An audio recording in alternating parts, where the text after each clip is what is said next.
Hi అండి. ఎలా ఉన్నారు? బాగున్నారా? మరో కొత్త వీడియోతో మీ ముందుకు వచ్చేసాను. అదేంటో కదండోయ్, చికెన్ తందూరి లేకపోతే ఓవెన్ లేకుండా ఎలా చేయాలి అనేదాన్నే ఈ మన కాన్సెప్ట్. ఒకసారి చూసేద్దామా? చూడండి, ఒక కోడిని తెచ్చానండి. అదే 1.5 కేజీ ఒక కోడిని తెచ్చుకుని శుభ్రంగా కడిగి ఈ విధంగా కట్ చేసుకుని, దానికి ఇలా కట్ చేయడం వల్ల ఏంటంటే మసాలా బాగా కన్నల్లోకి బాగా పడుతుందండి. దానికోసం మసాలా కోసం ఒక కప్పు పెరుగు, ఒక సరిపడగా సాల్ట్, ఒక 2 స్పూన్లు కాశ్మీరీ చిల్లీ పౌడర్ తీసుకోండి, కొంచెం కస్తూరి మేతి, ఒక స్పూన్ గరం మసాలా, అల్లం వెల్లుల్లి పేస్ట్ 2 స్పూన్లు, కొంచెం ఆయిల్ కూడా యాడ్ చేసుకుంటే ఇంకా బాగుంటుంది. దాన్ని బాగా కలుపుకుందామండి, మిక్స్ చేసుకుందాం. అంటే అన్ని ఐటమ్స్ కలిసేలాగా. కొంచెం ఉప్పు కూడా చూద్దాం, మసాలాలో సాల్ట్ సరిపోయిందండి. ఇప్పుడు మనం తెచ్చిన కోడికి దాన్ని బాగా దట్టించాలి. శుభ్రంగా దట్టించి దానికి శుభ్రంగా మసాలా పట్టేలా చేయాలండి. పట్టిన తర్వాత దాన్ని మూత పెట్టుకుని ఒక ½ అవర్ పక్కన పెట్టుకుందాం.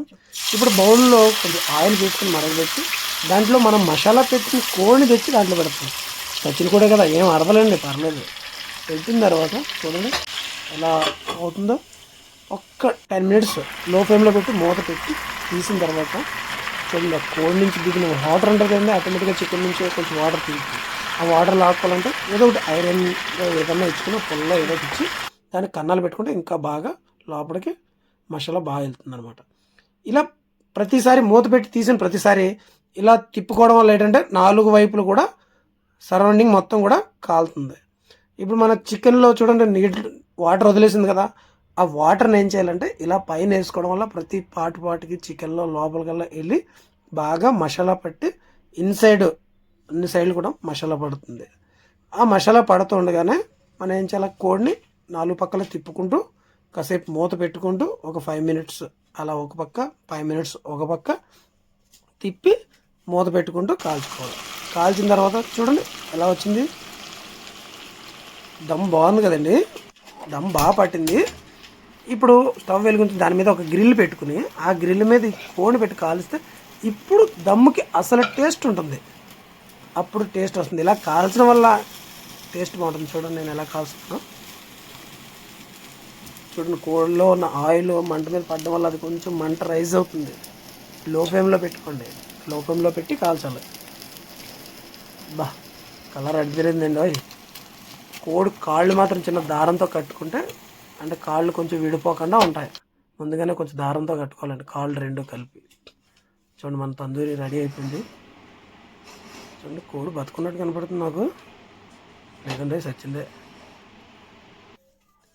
అది వావ్, మంచిగా ఎదిరిందండి. దీంతో పాటు ఒక పెగ్ ఎత్తే మరి చూడండి, మన కోడికి మేత వేద్దాం, కొత్తిమీరతో గార్నిష్ చేద్దాం. బాగుంది కదా. ఇప్పుడు రిబ్బన్ కటింగ్ చేద్దాం ఉండండి. కట్ చేస్తున్నాను. మనం కట్టిన తాడు కట్ చేసి ఇప్పుడు ఒక లెగ్ కట్టుకుని లాగుదాం. ఎలా ఉందో చూద్దాం టేస్ట్. లెగ్ తీసాను, చాలా మెత్తగానే ఉందండి, బాగా ఉడికింది, స్మాష్ అయింది, మసాలా కూడా పట్టింది, కలర్ కూడా బాగుంది. ఇంకా టేస్ట్ ఒకటే బ్యాలెన్స్ ఉంది, అది కూడా చూసేద్దాం. ముక్క కూడా మెత్తగానే ఉడికింది. టేస్ట్ మీకు చూపించాను కదా, మీరు తిన్నారా? నేను కూడా తిన్నాను. వావ్, సూపర్, భలే ఉందండి, చాలా బాగుంది.